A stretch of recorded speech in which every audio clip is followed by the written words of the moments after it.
रिया अपनी बेटी के साथ एक छोटे से शहर मुंबई में रहती थी।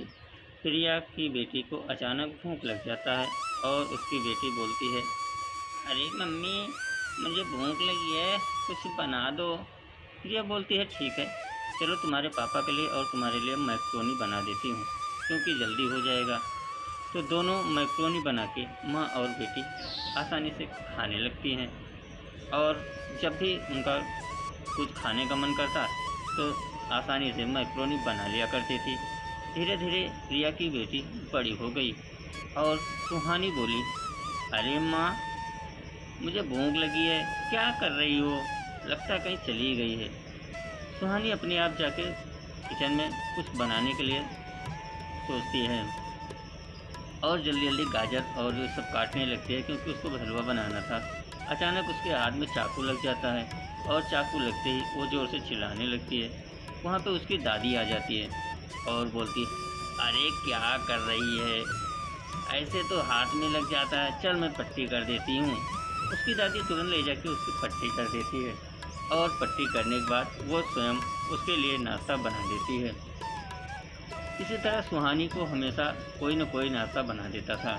अचानक सुहानी एक दिन कॉलेज जाती है और कॉलेज में उसे किसी लड़के से प्यार हो जाता है। ये सब प्यार जो है रिश्ते में बदलने वाला था, क्योंकि अब इसी तरह रोज़ चलने वाला नहीं था। सुहानी का बॉयफ्रेंड बोला, देखो सुहानी, अब हम दोनों को शादी कर लेना चाहिए। इसी तरह वो सुहानी का बॉयफ्रेंड एक ऑफिस में भी काम करता था और ये सब देखते हुए सुहानी की माँ और सब लोग मिलके ये रिश्ता तय करने के लिए इकट्ठा हो जाते हैं और बोलते हैं, मेरी लड़की बहुत अच्छी है। सुहानी का बॉयफ्रेंड अपनी माँ को बोल देता है, सरला को, कि ये सुहानी बहुत अच्छी है काम भी करने में। इसी तरह सुहानी की और उसके बॉयफ्रेंड विवेक की शादी हो जाती है।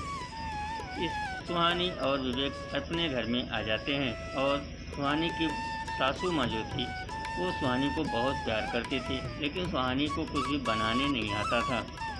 बस खाली वो हमेशा मैक्रोनी ही बनाया करती थी, क्योंकि उसको मैक्रोनी खाने में ज़्यादा अच्छा लगता था और मैक्रोनी बनाना उसको आसान था। यही सब सोच के हर दिन वो कुछ न कुछ अगर खाने के लिए होता तो हमेशा मैक्रोनी बना दिया करती थी। और उसकी सासू माँ को भी ये सब भाने लगा कि अब तो आसान हो गया। जब भी उसकी सासू का भी कुछ खाने का मन करता, जाके मैक्रोनी, चाउमीन यही सब बनाने लगती थी और अपनी ननद को भी आदत डाल दिया था यही सब खाने के लिए, क्योंकि अपने घर में वो सबको यही बता रखा था। जब भी कोई किसी का कुछ खाने का मन होता वो फट दे जाके वही चीज़ बना लेता था। सभी लोग बना के और नाश्ते के लिए बैठ जाते। इसी तरह रोज़ सुहानी अपने लिए और अपने परिवार के लिए मैक्रोनी, मैगी और इसी तरह अन्य पनीर वनीर बनाया करती थी। इसके अलावा उसको कुछ भी खाने और बनाने नहीं आता था। इसी तरह रोज़ चलता रहा। उसकी सासू माँ बोली, अरे बहू, तुम कुछ नहीं, अब काम भी मत करना। इस तरह अगर आप पेट से हो, ज़्यादा काम नहीं करना, हम लोग अब काम कर लेंगे। ऐसे उसी तरह उसकी सासू माँ उसे बहुत प्रेम करती थी, क्योंकि हर रोज़ की तरह सुहानी पेट से हो गई थी। अब तो उसके घर में सब लोग उसको ज़्यादा प्यार करते थे, काम भी नहीं करने देते थे, क्योंकि उस सुहानी को पेट से थी। और ये सब देखते हुए उसके घर वाले भी उसको परेशान नहीं करते थे।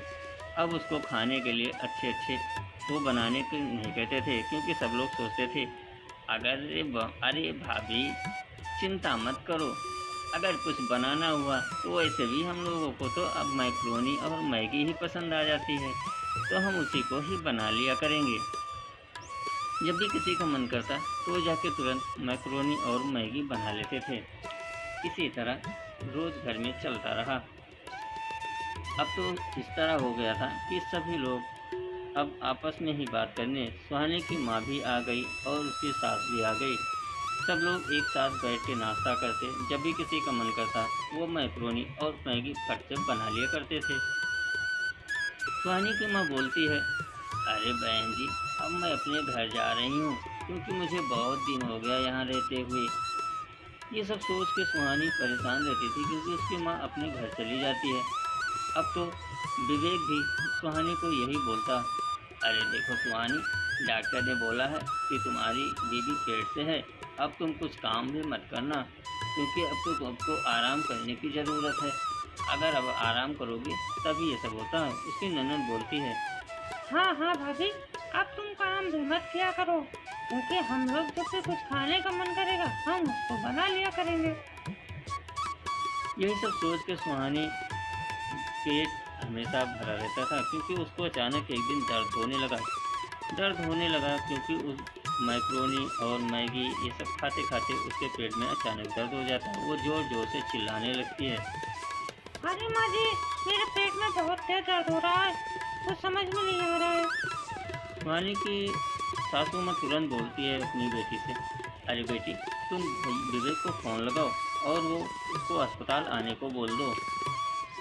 अब इधर तुरंत विवेक को फ़ोन लगा के और सुहानी को लेकर हॉस्पिटल पहुंच जाते हैं। वहां चेकअप करने के बाद डॉक्टर बोलता है, सुहानी के पेट में जो बच्चा था वो अब मर चुका है, क्योंकि सुहानी रोज़ मैगी और मैक्रोनी खाते खाते उसके पेट में वही चला गया है और अब बच्चा नहीं रहा। ये सब सोच के सुहानी के दिल में बहुत तेज झटका लगता है, क्योंकि उसका बच्चा ही नहीं रहता। सुहानी मनी मन बहुत सोचने लगती है और विवेक और उसकी माँ, उसकी बहन, सब लोग जहाँ खुश थे, अब उन लोगों को बहुत ज़्यादा टेंशन हो गया। सुहानी ये सब देखते हुए खुद परेशान थे, क्योंकि उसकी लापरवाही की वजह से आज उसके घर में खुशी आते आते रह गई।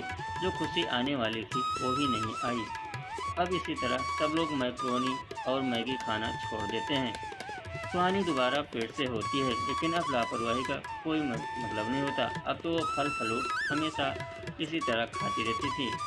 अब उसको सुहानी को ये सब चलते हुए जुड़वा बच्चे होते हैं और पूरे परिवार के लोग बहुत खुश होते हैं। तो लापरवाही कभी भी हानिकारक हो सकता है।